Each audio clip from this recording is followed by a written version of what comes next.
তাদেরকে চিনি বা যোগ্য মনে করছি, আমরা চেষ্টা করব তাদের যোগ্য প্রার্থীকেই আমাদের ভোট দিয়ে নির্বাচিত করার। আর অবশ্যই এটা বলতে হয় যে জুলাই আন্দোলনের পরই হয়তো এটা সম্ভব হচ্ছে, কারণ দীর্ঘ ৩৫ বছর পর আমরা এই রাকসু নির্বাচনটা পাচ্ছি, আর একটা পুরো ক্যাম্পাস জুড়ে ঈদ আনন্দ, এটা দিতে পারে আমরা খুব আনন্দিত আর কি। এটা জীবনের প্রথম ভোট, তাই অনেক এক্সাইটমেন্ট ছিল একটা এটা নিয়ে, রাকসু নিয়ে। আর রাকসুর প্রচারণাটাও খুবই বড়সড়ভাবে হয়েছে, তাই ভোটের ফলাফল নিয়েও এক্সাইটমেন্ট আছে।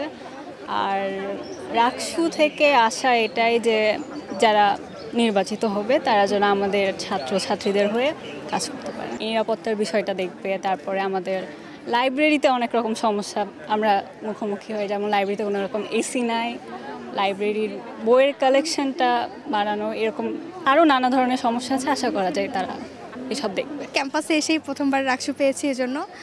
আর আমরা একটা প্রার্থীর মাঝে 3টা ক্যাটাগরি দেখেছি, 3টা বিষয় দেখেছি। যে প্রথমত দেখেছি তাদের একাডেমিক রেজাল্টটা কীরকম, কেমন স্টুডেন্ট রেজাল্ট কেমন, এগুলো। তারপরে দ্বিতীয়ত যেটা দেখেছি সেটা হচ্ছে তাদের স্টুডেন্টসদের সাথে কমিউনিকেশন কীরকম আছে, কমিউনিকেশন স্কিলটা কীরকম, তারা স্টুডেন্টসদের কাছে আদৌ পৌঁছাতে পারবে কি না এটা। আর তৃতীয়ত যেটা দেখেছি সেটা হচ্ছে তাদের মাঝে জুলাইয়ের আকাঙ্ক্ষা কেমন আছে, জুলাইয়ে তারা কেমন অবদান রেখেছে। এই 3টা দেখে আমরা আর কি একজন প্রার্থীকে সিলেক্ট করেছি। যারা যোগ্য তারাই অবশ্যই তাদের যোগ্যতা অনুযায়ী ভোট পাবে। আর আমরা চাই যোগ্যটাই নির্বাচনে জিতুক এবং তাদের ইশতেহার অনুযায়ী তারা যেগুলো আমাদের প্রতিশ্রুতি দিয়েছে সেই অনুযায়ী তারা কাজ করুক, যাতে আমরা সামনে একটা ভালো রাকসু গঠন দেখতে পারি, যাতে আমরা উপকৃত হতে পারি। প্রতিদ্বন্দ্বিতামূলক নির্বাচন হইতেছে, আমেজপূর্ণ একটা অবস্থা, ভালো লাগতেছে। অব্যবস্থাপনা এখনো চোখে পড়ে নাই, আপাতত ঠিকঠাক আছে। কালকে রাত থেকে মনে হচ্ছে পুরা চাঁদ রাত চলতেছে ক্যাম্পাসের, অনেক মজা লাগতেছে। আর সবকিছু মিলে একদম জমজমাট। প্রত্যেকটা গেটে চেকিং এর ব্যবস্থা করছে, যেমন আইডি কার্ড দিয়ে আমরা এখন ঢুকতেছি, পাস দিয়ে। তো দেখা গেছে যে আমার বিশ্বাস আর কি, যারা পরবর্তীতে ইলেক্টেড হবে তারাও এই ধারা বজায় রাখবে বা আরো কঠোর হবে। তখন দেখা গেছে যে বহিরাগতরা ওইভাবে প্রবেশ করতে পারবে না। প্রথম ভোট দিলাম, ভালোই লাগলো।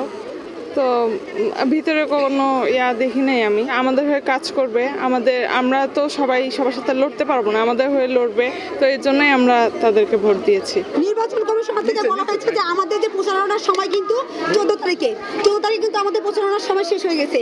আমাদের যে এত কিন্তু 43 জনের কিন্তু নাম মনে রাখা সম্ভব না, তাই আমাদের নির্বাচন কমিশনার কিন্তু বলা হয়েছে যে সাদা পেজে নিয়ে আসা হবে।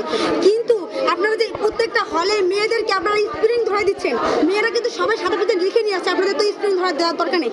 আপনি স্প্রিং কিটা প্রচারপত্র, স্প্রিং প্রচারপত্র, স্প্রিং প্রচারপত্র। এই প্রচারপত্র নির্বাচনের দিন প্রদান করে কোনো ধরনের গ্রহণযোগ্য না। আপনারা প্রত্যেক মেয়েদেরকে যেভাবে প্রচারপত্র দিচ্ছেন, এটা তো আসার নিয়ম বহির্ভূত। আপনারা এটা কি কারচুপির আশ্রয় নিচ্ছে কিনা? এই কারচুপি বন্ধ